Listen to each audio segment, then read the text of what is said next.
Hey, what's up, everybody? Marcos Villegas for Fight Up TV, powered by stagefront VIP. Being joined with Joel Diaz, esteemed trainer in the world of boxing. Joel, there's a lot of topics I want to cover on with you. First, I know you've known Terrence for a very, very long time. You told me you had predicted him to beat Errol Spence. Before the 10th. You said before the 10th? Hmm? Yeah. I did. I've always said it. And you know, thanks to Terrence Crawford, because he came through. He put up a great performance. I've always said it that Terrence Crawford would stop Errol Spence before the 10th, even the day of the fight. I made a lot of bets. I bet a lot of money, a lot of bottles of tequila. Right now I have a room full of bottles of tequila because people were betting me 3 bottles, 2 bottles, 1 bottle. So I got liquor for years, you know. So, and it's all because, honestly, styles make fights. But Terrence Crawford's ability is way beyond any fighter right now in this era. Terrence Crawford is a very smart fighter with great ability, a lot of confidence. He dominates you from the beginning, you know. And I saw the day of the fight. I actually have a friend in New Orleans. It was in the 9th round. He had bet money. He had bet money that the fight would be over in the 9th round. And he calls me the beginning of the 9th round and he tells me, "Hey, what happened?" And I'm talking to him on the phone. It's like, "Hey, you told me that he would beat him before the 10th." And as I'm talking to him on the phone, the fight's over. And then he starts like, "Dude, it's like things like, you know, he heard him from the beginning." And honestly, in my personal opinion, I think Terrence Crawford could have done it earlier, but he wanted to put in a little bit more work. But if he would have pressed a little bit more on the pedal earlier in the fight, he would have stopped him by the 7th round. But, you know, he wanted to show a little bit more, showcase a little more, maybe punish Errol Spence a little more. But he did what he had to do. He was smart. He frustrated him in the first round. He basically, in the first round, was basically to fill him out and see where it was. And then after that, it was just over. They're talking a rematch, immediate rematch at 154 pounds. Errol Spence already has on his Instagram that he's a 154-pound fighter. Does it look any different, in your opinion, at 154 pounds? Is there different circumstances where Errol can do better or fight better? No. Errol Spence will not do any better. I think it will be worse for Errol Spence because now that Terrence Crawford already got his number, I mean, and then his mentality after this beating is different. I mean, he's a warrior. I'm not going to say Errol Spence is a warrior. He says, okay, I'll fight him again. But honestly, realistically, it will be no difference. The same outcome. It will be the same outcome. And I think on the next one, it will be more beneficial for Crawford in a better fashion because he'll be stronger. I mean, the fact that Errol Spence is moving to 54 is like Crawford is moving to 54 too. He's a big boy as well. And that night, I saw a Crawford bigger than Errol Spence. He looked bigger that night. So there is no difference. I can tell you this. If it's a business fight, it's good for Errol Spence. But other than that, it doesn't benefit him right now, especially right after this last one. I mean, he should take another one, build his confidence a little bit, take an easier fight, get his confidence back, and then go after Crawford, but not right away. Yeah, you know, a lot of people would mention that Spence just didn't look right, and that maybe they suggested that maybe it was the weight cut affecting him. I honestly don't think it was a weight cut. I just honestly think that Errol Spence has not been right since his accident. And he had 2 fights where he looked pretty good. Yeah, he looked good, but he didn't look great. The way Errol Spence was before the accident. A lot of people saw it. I've talked to other people that said that. Same thing. After the accident, he hasn't been the same, honestly. I mean, he had some fights, but, you know, the fight with Ugas, I mean, Ugas, 40 years old?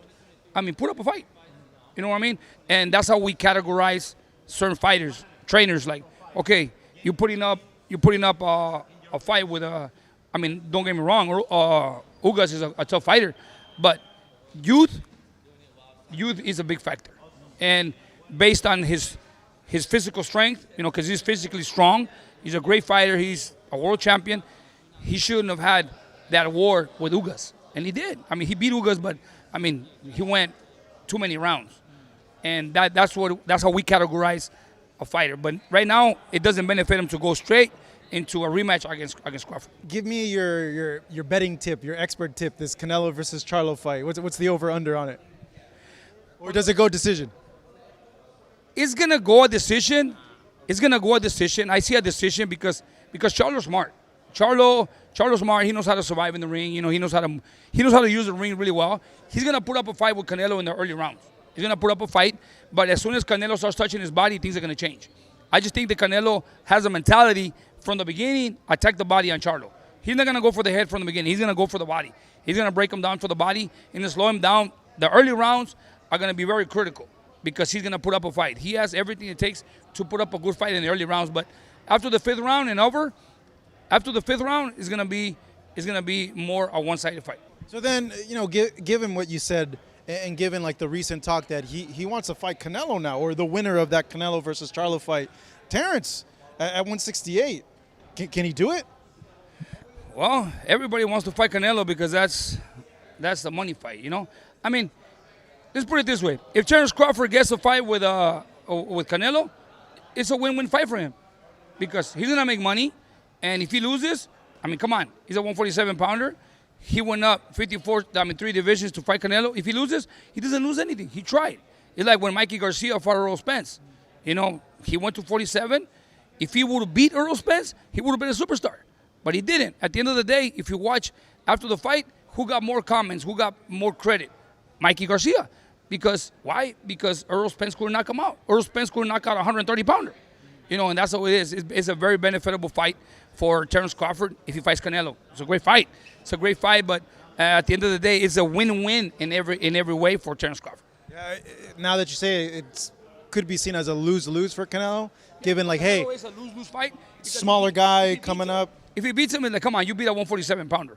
It's like going back to Canelo's career, I see the same thing like when he fought. A special 147, though. Yeah, a special 147, but would that like? But still, it's a special 147, but it's just a weight. It's like when he fought Amir Khan. Yeah. You know, like, I mean, you see the difference. It's power. Yeah. Canelo's strong. Canelo's heavy-handed. I mean, one punch can change everything. You know, even though Terrence Crawford is slick, and he's smart, I mean, one punch can change a fight due to the weight difference. Yeah, you know, Terrence has said, like, the reason why he backtracked, because at first he said, well, I could do it at a catch weight at 158, and then, you know, later he's like, you know what, no, I started thinking and said, you know what, skills win fights, and, like, I'm not a small guy, I can be competitive, I think I can beat Canelo. Do you think he's so skilled, and he's so much quicker than that Canelo that it kind of evens up the playing field, and you can see a Terrence winning via decision against Canelo?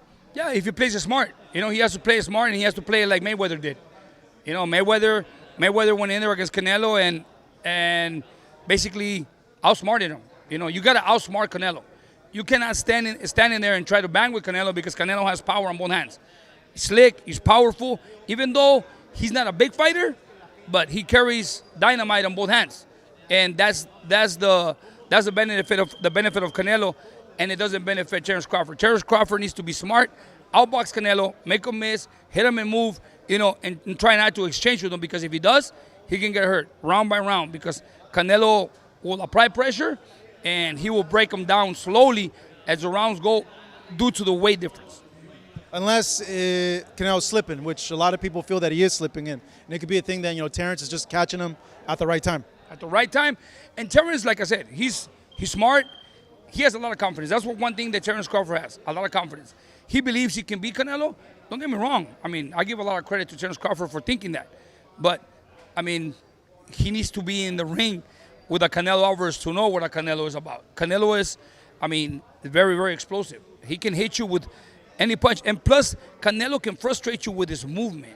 You know, when he's there, you throw, and he's in control of his defense. And when he retaliates with bad intentions. And that's when you're like, oh, shit, you know, this is for real. You know, Canelo is really powerful.